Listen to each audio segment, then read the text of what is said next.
हसणं विसरू नका, जगणं खूप सुंदर आहे. सतत सतत रुसू नका, एक फूल उमललं नाही म्हणून रोपाला तोडू नका.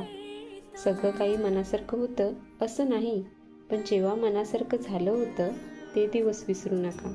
सुट्टात काही हात नकळत, पण ते हात आहेत सोबत, त्यांना कधी सोडू नका. हे वाईट दिवस नक्की सरतील, तुम्ही मात्र हसणं विसरू नका. कठोर शब्द क्षणभर जिंकवतात, पण प्रेमळ शब्द आयुष्यभर जपले जातात. माणसाला किंमत द्या, वस्तूसारखं वापरू नका.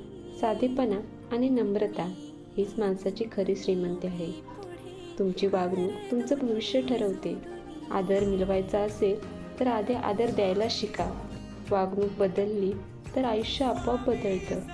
प्रेमाने वागणारा माणूस सगळ्यांच्या मनात घर करतो. माणुसकी जपली तर जग आपोआप सुंदर होईल. श्री स्वामी समर्थ.